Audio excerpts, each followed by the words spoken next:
Shalom dan selamat datang di YouTube channel GSJS Jakarta. Dan Anda sebentar lagi akan menyaksikan firman Tuhan yang akan memberkati hidup Anda. Jadi jangan lupa untuk like, share, dan jangan lupa untuk subscribe. Tuhan Yesus memberkati dan selamat menikmati firman Tuhan. Selamat sore, Shalom. Bapak, Ibu, Saudara, sebenarnya lagu tadi itu luar biasa. Tuhan Yesus berkata, "Akulah jalan, kebenaran, dan hidup." Belum pernah ada sejak dunia ini diciptakan sampai sekarang dan selama-lamanya ada orang yang berani mengklaim dirinya, "Akulah jalan, kebenaran, dan hidup." Hanya satu-satunya Tuhan Yesus. Ini faktanya, saudara. Makanya kalau ada orang bicara semua agama sama, tidak sama. Tuhan Yesus berkata, "Akulah jalan, kebenaran, dan hidup." Saudara tahu maksudnya apa itu? Kita itu ya, sekali hidup ini mencari berkat Tuhan. Harus. Tapi yang dimaksud berkat Tuhan, jangan hanya berkat yang jasmani atau yang fana saja, yang sementara. Carilah berkat yang sesungguhnya. Ada satu kebenaran firman yang orang luput biasanya membacanya. Harta yang sesungguhnya, saudara. Coba kita baca ya.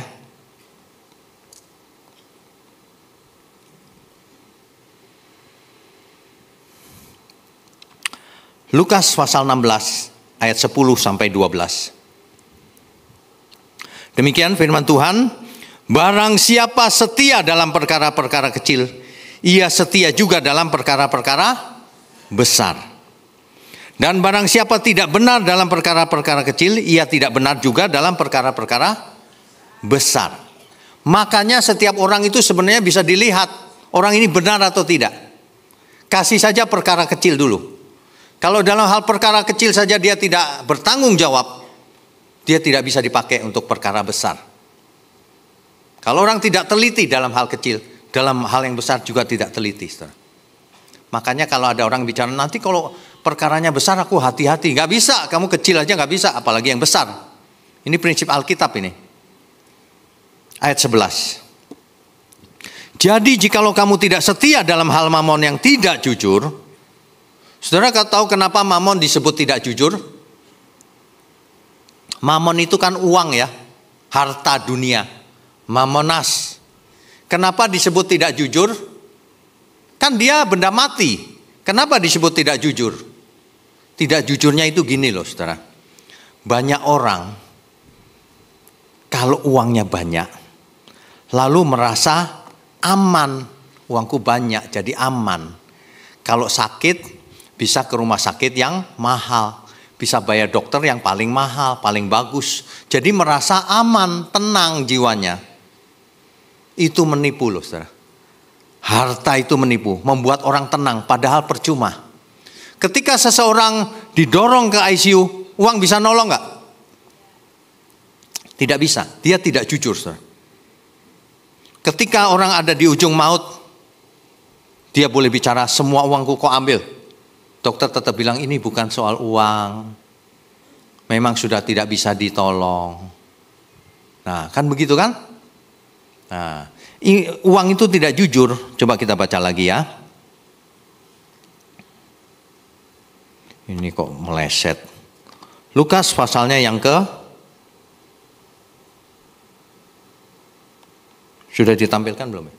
Oh, sudah. Ya. Jadi jikalau kamu tidak jujur, Lukas 16 ayat 11 ya. Kalau tidak jujur dalam hal kecil, maka dalam hal besar pun ia tidak jujur. Ya. Nah, inilah yang harus kita renungkan baik-baik di sore hari ini. Perhatikan kalimat nih, ayat 11. "Jadi jikalau kamu tidak setia dalam hal mamon yang tidak jujur, siapakah yang akan mempercayakan kepadamu harta yang sesungguhnya?" Berkat yang sesungguhnya, harta yang sesungguhnya. Itu kalau kita cek teks asli Alkitab ya, tulisannya aletinon. Aletinon itu artinya kebenaran. Kalau orang tidak jujur dalam hal kecil, maka tidak mungkin ia mengerti kebenaran.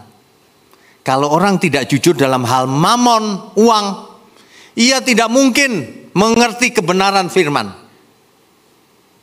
Ia tidak mungkin dikasih harta yang sesungguhnya. Karena dalam hal kecil aja nggak bisa dipercaya. Mamon itu kecil loh saudara. Kenapa? Karena dipakainya selama kita hidup aja, setelah itu kita tinggalkan. Jadi kita disediakan harta yang sesungguhnya sebenarnya. Kebenaran atau Tuhan sendiri. Ayat 12. Dan jikalau kamu tidak setia dalam harta orang lain, siapakah yang akan menyerahkan hartamu sendiri kepadamu? Rupanya saudara, semua yang kita miliki ini seperti hartanya orang lain, bukan milik kita. Ketika kita menutup mata, semuanya kita tinggalkan. Sedangkan kita punya harta sendiri.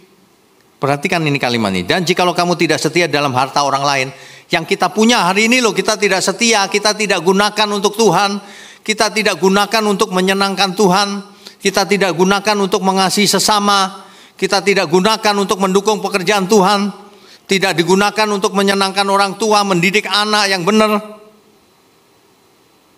Maka siapakah yang akan menyerahkan hartamu sendiri kepadamu? Gak ada.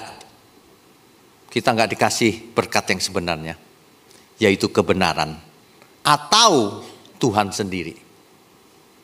Nah, dari sini kita tahu saudara. Jadi harta yang sesungguhnya itu, yang harta kita sendiri itu sudah disediakan Tuhan di surga. Makanya Tuhan Yesus bicara, akulah jalan, kebenaran dan hidup. Tidak ada seorang pun sampai kepada Bapa kalau tidak melalui aku, Tuhan Yesus.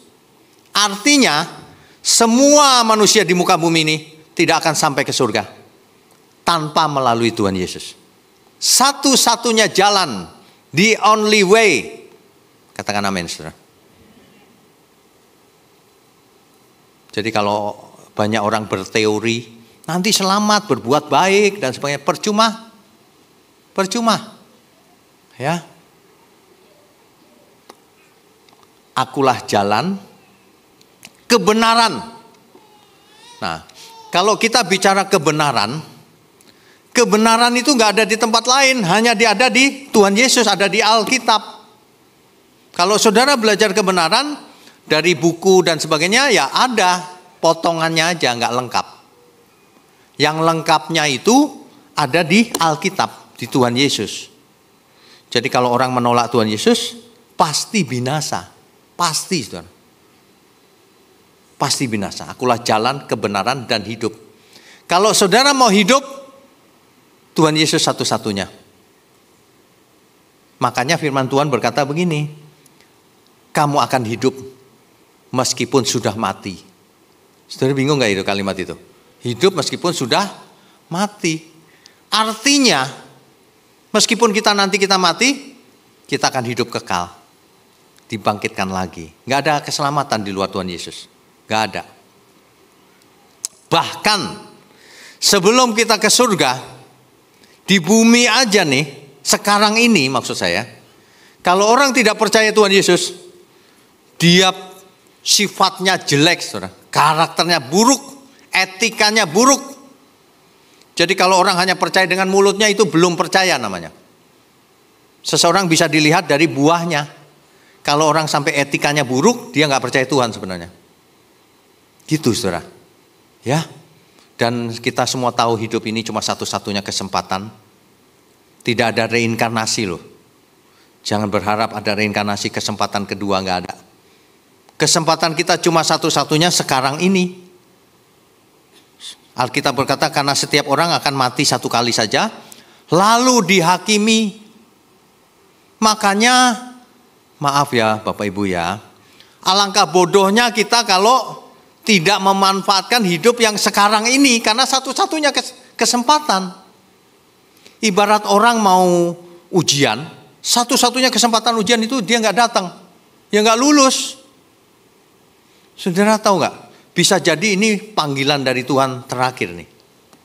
Kalau ini disampaikan, bertobatlah, terutama yang online di luar sana. Ya, bertobat. Suatu hari saya berangkat ada pelayanan di Bali.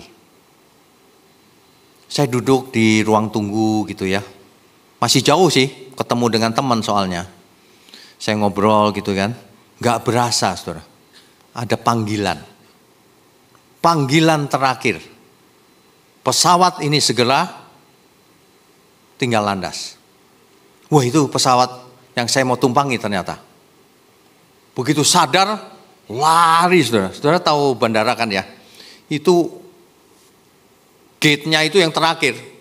Jauh banget itu. Lari, waduh. Sampai di situ udah dipanggilin, udah mau berangkat. Udah mau ditutup maksudnya. Panggilan terakhir loh. Jangan kita suka menunda-nunda. Ya.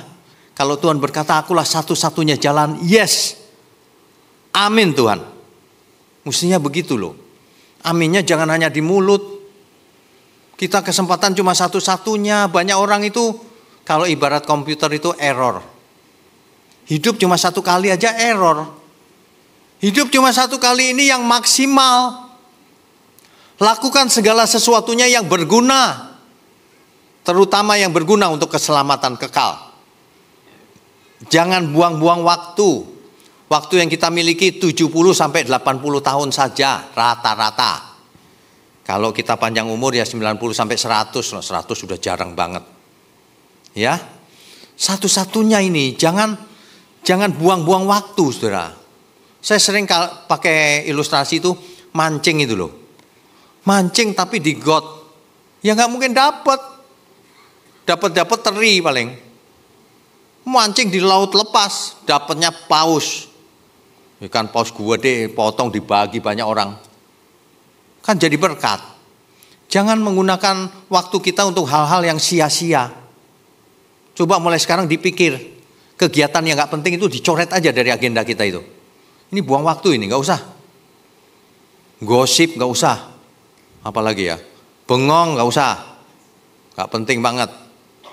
Kita harus dalam waktu yang sesingkat-singkatnya ini, kita mulai menata diri, berhenti berbuat dosa, ya, berhenti dari error. Jangan error. Suami sama istri bisa error, saudara. Ya, dulu katanya waktu pemberkatan, I love you, Mom. Setelah udah agak lama, udah gak pernah ngomong lagi. Ayo, gandeng aja enggak. Orang-orang ini logikanya terbalik loh, saudara. Disuruh gandeng istri ya, malu. Loh, gandeng istri kok malu? Gandeng istri orang gak malu? Aneh ini orang-orang ini emang. Ya, jadi kalau kita mau diberkati, sebenarnya Tuhan sudah sediakan berkatnya. Tinggal kita nurut saja, seperti anak kecil itu loh. Kalau kita punya anak masih kecil, kan kita sediakan berkatnya, pendidikan yang baik, makanan yang sehat, dibawa ke Tuhan, gitu kan? Kalau anak itu nurut aja meskipun nggak ngerti, dia sampai ke tujuan. Tapi kalau dia nakal nggak karuan, nanti dia menuai akibatnya. Sama kita semua juga begitu. Terutama yang masih muda, hati-hati karena tidak berpengalaman, gampang jatuh dalam dosa. Ada seorang anak muda dari kampung kecil, kota kecil maksudnya, ke Jakarta. Dia lihat gemerlapnya Jakarta. Lalu dia pergaulan bebas. Akibatnya apa? Kena virus HIV. Selesailah. Berapa tahun kemudian dia meninggal, saudara. Padahal umurnya masih 20-an. Kan sia-sia hidup seperti itu. Apa sih enaknya hidup dalam dosa itu? Dosa itu memang enak. Kalau enggak orang enggak berbuat dosa. Tapi enaknya cuma sebentar. Akibatnya kekal. Jangan sampai kita berbuat seperti itu. Makanya saya sering sarankan setiap kita, coba kita nanti pulang ya, direnungkan baik-baik malam hari. Aku masih punya keluarga. Banyak orang sudah nggak punya keluarga. Aku masih sehat. Banyak orang udah nggak sehat loh, saudara. Ya, banyak orang tidak punya siapa-siapa. Aku masih punya banyak teman, masih punya kerjaan. Kenapa tidak kita lalui dengan benar? Bersyukur. Terima kasih Tuhan. Kan mestinya begitu. Terima kasih ya Tuhan. Engkau begitu baik. Kan gitu. Bersyukur. Ya, banyak orang itu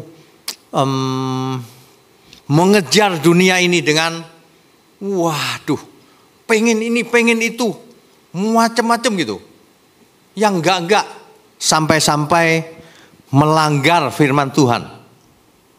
Tapi baru-baru ini saya diberkati dengan jemaat saya itu. Jemaat saya cerita sama saya gini, Pak, saya kalau mau dapat miliaran Pak, gampang. Caranya gimana saya bilang? Dia ceritalah sesuatu. Itu jemaat tuh. Tuh, terus Bapak terima enggak?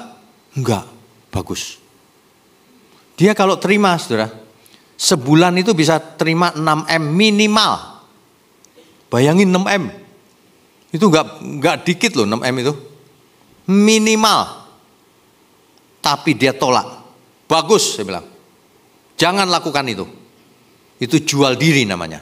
Melakukan sesuatu yang curang, menipu banyak orang, tapi dapat duit banyak, yang nangis banyak sekali.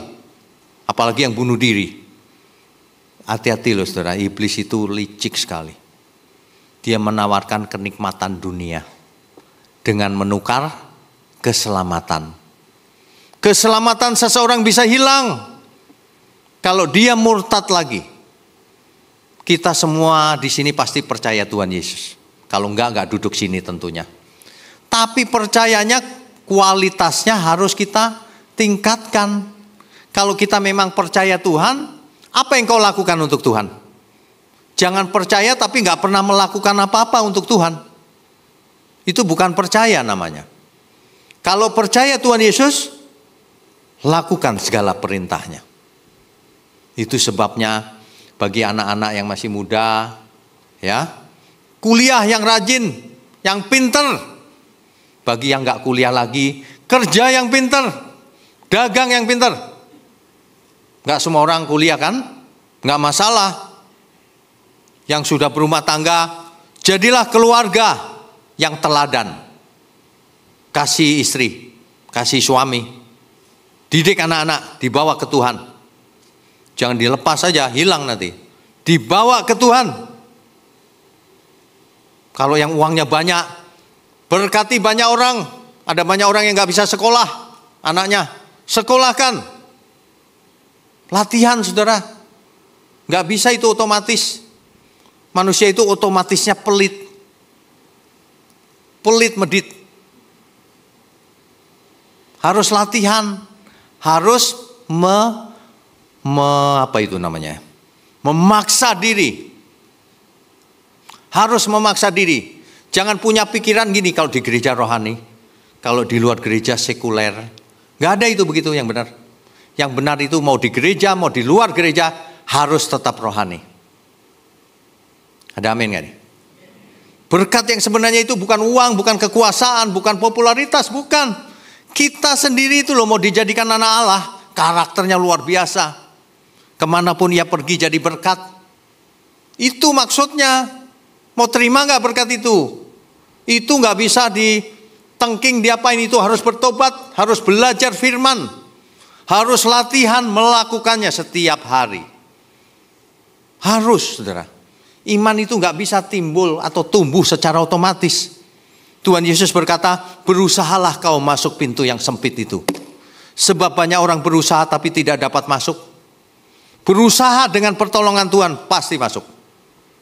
Itu maksudnya. Banyak orang itu tidak mau berubah. Alasannya macam-macam. Pertanyaannya sederhana aja. Apakah engkau mengasihi Tuhan Yesus? Apakah kita mengasihi Tuhan Yesus? Kalau iya, lakukan kehendaknya. Kalau enggak melakukan, artinya enggak cinta Tuhan. Dulu sekali ada lagu Ku Mau Cinta Yesus kan? Itu lagu semua orang bisa. Tapi semua orang bisa menyanyinya. Tapi belum tentu melakukannya. Hati-hati loh saudara. Di luar itu banyak orang yang belum kenal Tuhan Yesus. Kita harus kasih contoh dulu baru kita bisa memberkati mereka. Kalau kita kelakuannya aja nggak benar, bagaimana mau menyelamatkan banyak orang? Kita harus jadi teladan. Ya. Dulu ada seorang bapak-bapak sudah umur 70 lebih sih. Dia belum mau ke gereja. Dia nggak mau ke gereja loh. Padahal istrinya sudah ke gereja, anak cucunya sudah ke gereja semua, ya. Akhirnya kenapa dia nggak mau ke gereja? Nggak ada yang ngajak, saudara. Nggak ada yang ngajak. Makanya ibu-ibu datang ngajak dia, ayolah ke gereja. Enggak. Loh, kenapa enggak? Sebab ibu-ibu mengajaknya itu salah, saudara. Ngajaknya itu gini, ke gereja yuk. Enggak mau ke neraka loh nanti. Loh, makin enggak mau. Kalau ngajak tuh mesti pinter. Di gereja enak, banyak temen. Nanti diberkati Tuhan. Mesti tulus, mesti pelan gitu loh. Ya, akhirnya saya bingung juga kenapa dia enggak mau ya. Saya samperin, Om, kenapa sih Om enggak mau ke gereja? Enggak mau gitu. Loh, iya kenapa enggak maunya? Itu ibu-ibu ngomongnya kalau enggak ke gereja ke neraka katanya. Enggak mau saya. Waduh, enggak boleh gitu saudara. Kalau ngajak orang itu harus halus, pelan-pelan. Memenangkan jiwa itu enggak bisa to the point gitu. Memenangkan jiwa itu pelan-pelan. Om, kita ke gereja ya Om. Enggak. Ya, kalau enggak mau ngapain sih Om? Enggak, saya di rumah aja. Di rumah kan sepi, nggak ada orang, semua pada ke gereja. Iya sih sebenarnya, nah baru ngaku kesepian. Kalau sepi itu ke gereja banyak temennya, nggak ada yang nganter, saya anterin. Bener nih? Iya bener. Udah habis itu kita anterin, kita jemput, kita anterin. Lama-lama dia suka banget di gereja, banyak teman ternyata. Iya enak, ke gereja aja ya. Iya, lalu dibaptis. Tapi setahun kemudian dipanggil Tuhan. Tapi itu luar biasa loh. Coba kalau belum dibaptis. Kan beda. Sudah terima Tuhan Yesus, kalau dipanggil Tuhan ya okelah, terima kasih Tuhan. Karena Om ini sudah bertobat, meskipun baru bertobat. Itu loh. Hidup kita itu harus jadi berkat, saudara. Jangan pernah hidup sembarangan gak jadi berkat. Di rumah harus jadi berkat, di gereja jadi berkat, di kantor jadi berkat. Kemanapun kita harus jadi berkat. Ya, hidup ini satu-satunya kesempatan. Kalau kita nggak jadi berkat, lah terus mau ngapain hidup ini? Orang yang tidak jadi berkat itu akan jadi masalah kemanapun ia pergi. Iya, ya. Ingat baik-baik, hidup ini satu-satunya kesempatan. Hidup ini adalah kesempatan. Hidup ini untuk melayani Tuhan. Melayani Tuhan kemanapun saudara pergi. Bapak Ibu kemanapun pergi, ingat melayani Tuhan. Melayani Tuhan itu tidak hanya di gereja loh ya. Melayani Tuhan itu setiap apa yang kita lakukan menyenangkan Dia. Menyenangkan Dia, menyenangkan sesama juga pastinya. Karena jadi berkat kan. Jadi jangan sia-siakan waktu yang Tuhan beri. Hidup ini hanya sementara. Hidup ini hanya sementara loh. Jangan sampai kita lewatkan begitu saja. Ayo bertobat. Ayo yang dulu kesel-keselan, pelukan. Sorry ya, dulu aku salah, aku gak ngerti. Anak minta maaf sama mamanya, Ma sorry ya dulu aku suka nakal. Sorry ya istriku, aku pernah bentak-bentak kamu dulu. Sorry ya suamiku, dulu waktu aku masak itu saking keselnya itu. Kasih garam banyak-banyak. Itu kalau minta maaf sama-sama kan enak ya. Hidup ini enak, saudara, jangan dibuat gak enak. Hidup ini enak di dalam Tuhan. Ya, di dalam Tuhan itu enak. Masa lalu kita bisa macam-macam. Dulu bisa salah, bisa ribut, bisa buat dosa dalam dosa, amburadul gak karuan. Tapi gak masalah. Firman Tuhan bilang begini, marilah berperkara kepadaku. Meskipun dosamu merah seperti kirmisi, akan menjadi putih seperti bulu domba, seperti salju. Kan gitu. Jadi saudara, siapapun kita yang pernah buat salah, jangan terintimidasi, aku salah nih. Udahlah, yang lalu gak usah dipikir. Ya, ke depan aja kita. Kita arahkan pandangan kita jauh ke depan. Sebab iman yang benar itu melihat ke depan, gak usah ke samping. Ke samping kita kecewa nanti. Ke depan aja lihat Tuhan Yesus. Ada amin, saudara? Begitu ya. Jadi ini luar biasa loh. Jam berapa ini? Jam 7. Tapi masih semangat. Bisa ke gereja ya. Ini menunjukkan Bapak Ibu memang niat banget gitu. Banyak orang, ini rame nih. Tapi sebagian besar nonton bioskop.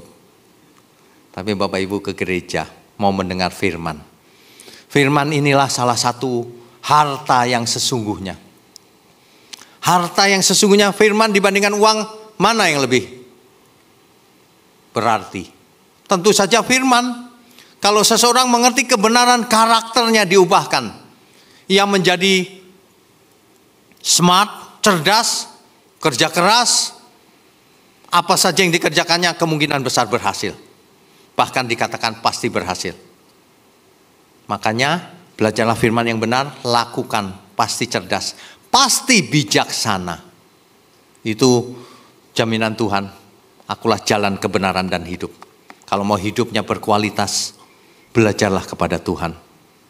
Makanya firman Tuhan jelas. Jika engkau tetap di dalam firman-Ku, engkau benar-benar adalah murid-Ku. Dan kamu akan mengerti kebenaran. Dan kebenaran akan memerdekakan engkau. Kita akan dimerdekakan kalau kita ngerti kebenaran, saudara. Dimerdekakan dari apa? Dilepaskan dari apa? Dilepaskan dari banyak hal yang kita salah mengerti. Yang dulu kita salah, sekarang jadi benar. Karena mengerti kehendak Tuhan. Mestinya begitu. Hidup cuma satu kali. Jangan disia-siakan. Ya, paksa diri, saudara. Kadang-kadang kita itu suka malas kalau melakukan sesuatu yang baru. Malas gitu. Harus dipaksa. Kalau orang mau jadi juara harus maksa diri, latihan keras, saudara. Harus. Kalau mau jadi murid Tuhan Yesus harus maksa melakukannya. Meskipun gak biasa, dipaksa saja, saudara. Oh Tuhan, pakailah hidupku. Paksa, saudara. Selagi aku masih kuat. Selagi saudara masih kuat. Jangan nanti kalau sudah gak bisa apa-apa, Tuhan pakailah aku. Lalu Tuhan nanya dipakai sebagai apa?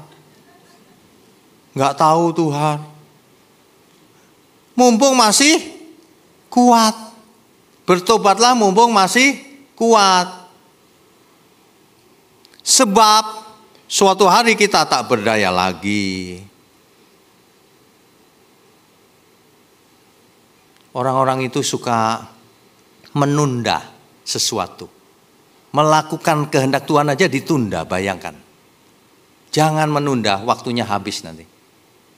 Anggap aja ini panggilan terakhir. Pesawat mau berangkat. Pesawat mau berangkat. Anggap aja ini panggilan terakhir. Saudara ya, paksa ya. Paksa, saudara. Oh Tuhan, pakailah hidupku.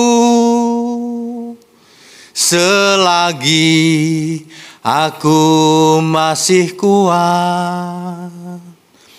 Bila saatnya nanti ku tak berdaya lagi, hidup ini sudah jadi berkat. Begitu harusnya. Jadi kalau hari ini hidup kita belum jadi berkat, cepetan saudara berubah. Setiap hari saya berpikir keras, apa ya Tuhan yang bisa kulakukan? Apalagi ya Tuhan? Supaya bisa memberkati banyak orang itu gimana ya Tuhan? Sebab baru sedikit yang diberkati, belum seluruh dunia. Kita mesti mulai dari hal kecil saudara. Saudara coba pikirkan baik-baik bagaimana aku memberkati orang di sampingku. Istri, suami, anak, orang tua, saudara. Coba saudara pikir bagaimana aku menjadi berkat dalam pekerjaanku, dalam dagangku, di dalam misalnya konsultan, aku sebagai konsultan yang beda. Bukan hanya cari uang, tapi mengajarkan nilai-nilai kebenaran. Beda. Kalau orang bisa ketemu yang begitu, saudara akan berasa, orang akan cari saudara. Yang ini beda nih, pasti murid Tuhan Yesus. Gak ada yang lain. Sebab hanya murid Tuhan Yesus yang bisa begitu. Kalau yang lain hanya agamawi saudara. Ya, ada amin saudara? Kita beri kemuliaan untuk Tuhan. Bapak Ibu saudara sekalian, jadi kalau kita mengerti berkat yang sesungguhnya itu orientasinya keselamatan jiwa. Kalau yang di berkat jasmani atau fisik ini, kita kerja keras saja pasti diberkati. Orang yang gak percaya Tuhan aja kalau kerja keras diberkati kok saudara. Ya, berkat itu dalam bahasa teks Alkitab Ibrani dipakai kata berakah. Kalau orang Arab bilang barokah, itu berkat maksudnya. Berakah. Apa itu? Yang jelas bukan materi. Berkat itu artinya segala sesuatu yang bisa menyelamatkan jiwa kita. Apa itu? Firman. Apa itu? Tuhan Yesus. Uang bisa menyelamatkan? Nggak bisa. Itu berkat Pak? Iya betul. Berkat jasmani. Berkat yang sesungguhnya itu justru berkat rohani. Makanya firman Tuhan berkata, kejarlah, pikirkan perkara yang di atas, bukan yang di bumi.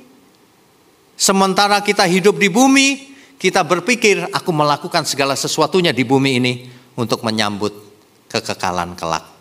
Kalau aku ketemu Tuhan, Tuhan akan berkata, inilah anakku. Jangan sampai Tuhan berkata, aku gak kenal kamu. Selama hidupnya gak benar, pelit sama sesama, kasar hidupnya, tidak jadi berkat, suka gosip, suka fitnah.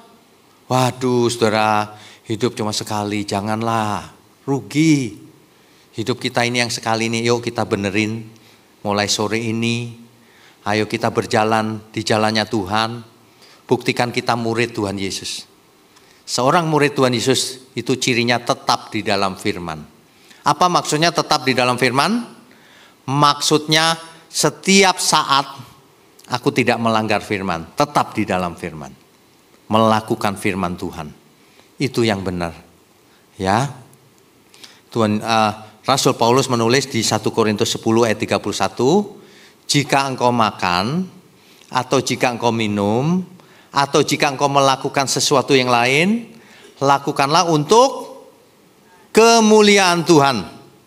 Mulai sekarang Bapak Ibu kalau makan, ingat untuk kemuliaan Tuhan. Minum untuk kemuliaan Tuhan. Artinya jangan makan sembarangan, jangan minum sembarangan. Semuanya untuk Tuhan.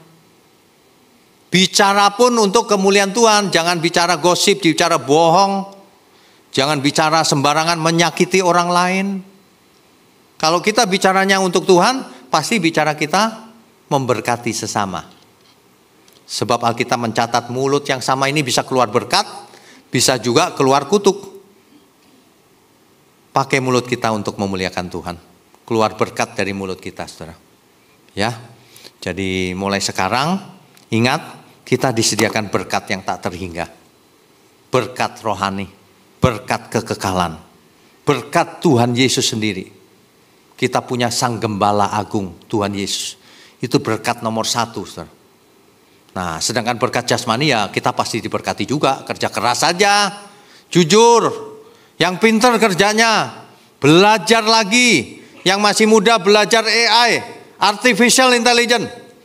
Belajar macam-macam keterampilan, skill. Ketika kita melayani dengan skillful. Ada keahlian sendiri. Jangan nggak belajar, saudara. Jangan kalah sama orang dunia. Kita ini perang rohani yang sebenarnya itu. Jadi saudara jangan berpikir perang rohani itu keliling sana sini, kecerot-kecerot minyak. Bukan begitu. Perang rohani itu bagaimana memenangkan jiwa banyak orang. Di saudara-saudara kita aja kadang-kadang banyak yang belum percaya Tuhan Yesus kan. Jadi itulah peperangan rohani, perjuangan rohani kita. Supaya kita jadi berkat. Gitu loh saudara. Ya, mari kita bertobat lagi. Sebab waktunya jalan terus. Jamnya jalan terus. TikTok setiap hari. Kerut-kerut kita nambah terus. Nggak berasa umur kita nambah. Kalau kita nggak bertobat, sungguh-sungguh terus kapan? Nunggu apa lagi sih? Apa sih yang ditunggu? Gitu ya. Sesungguhnya Tuhan sedang menantikan kita untuk maju terus menjadi anak Allah, saudara. Makin hari makin luar biasa. Mestinya begitu, saudara. Ya, saudara. Ada amin? Amin ya. Jadi sore ini biarlah ini menjadi momentum bagi kita semua bahwa kita itu mendapat berkat sangat banyak dari Tuhan. Sekarang giliran kita melakukannya. Tuhan sudah berikan semuanya sama kita. Dicatat baik-baik apa yang Tuhan berikan. 1, kita semua diampuni dosanya. Jangan bicara dosa masa lalu. Sudah dilupakan Tuhan. Tapi karena diampuni jangan buat dosa lagi ya. Sudah diampuni. Jangan buat lagi. Itu yang pertama. Berkatnya luar biasa. Pengampunan dosa itu berapa nilainya? Gak bisa dinilai dengan uang. Kebenaran gak bisa dinilai dengan uang. 1, saudara sudah diampuni. Jangan buat dosa lagi. Ampuni yang lain. Jangan suka menghakimi. Yang kedua, saudara diberi Roh Kudus. Setiap kita punya Roh Kudus, katakan amin. Setiap kita punya Roh Kudus. Oleh sebab itu, kuduslah kamu sebab aku kudus, kata firman Tuhan. Kita diberi Roh Kudus supaya kita hidup kudus. Supaya kita tidak takut apapun di dunia ini. Ada Roh Kudus. Jangan takut sama setan. Setan yang harus takut sama kita. Ada amin? Yang di sana amin gak tuh? Kok yang amin yang sini doang? Jangan takut sama setan, amin. Jangan takut sama tuyul, ada amin. Tapi saya serius loh saudara. Jangan takut tuyul, setan, gondoruo, pocong. Gak penting itu. Yang kita takutkan cuma satu, kalau kita berbuat dosa, waduh jangan Tuhan. Waduh kalau itu aku binasa. Kok setan mah setan takut sama kita. Jangan takut apapun. Takut kita cuma satu. Takut berbuat dosa. Itulah sebabnya kita diberi Alkitab. Firman Tuhan. Supaya kita berubah mindset kita. Orang percaya, asal percaya, gak ngerti firman. Gak berubah cara berpikirnya. Masih berpikir orang dunia. Berubah mindsetnya jadi cerdas karena firman Tuhan. Kita jadi mengerti kehendak Tuhan. Bagaimana aku harus hidup Tuhan. Bagaimana aku harus melayani Engkau. Bagaimana aku harus hidup di bumi yang gelap ini. Yang sedang tidak baik-baik saja ini Tuhan. Yang pakai tagar apa? Hashtagnya.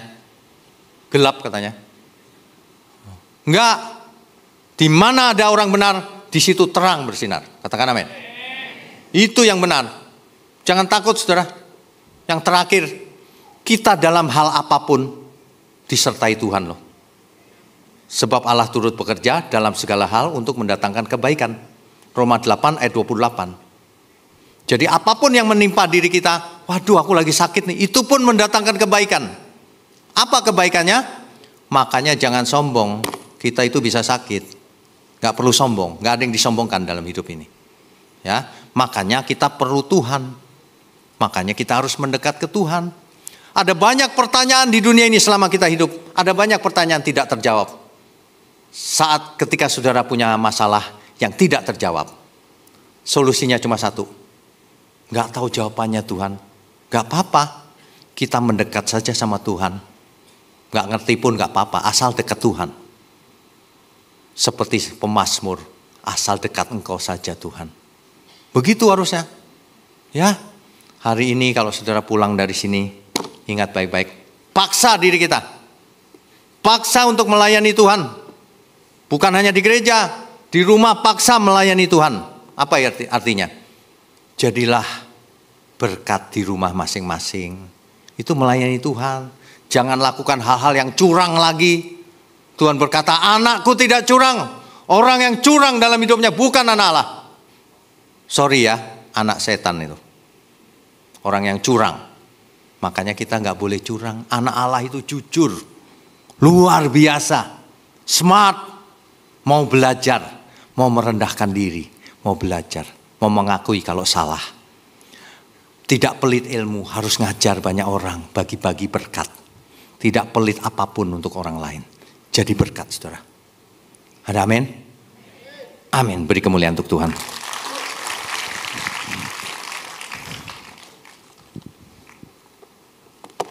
Saudara,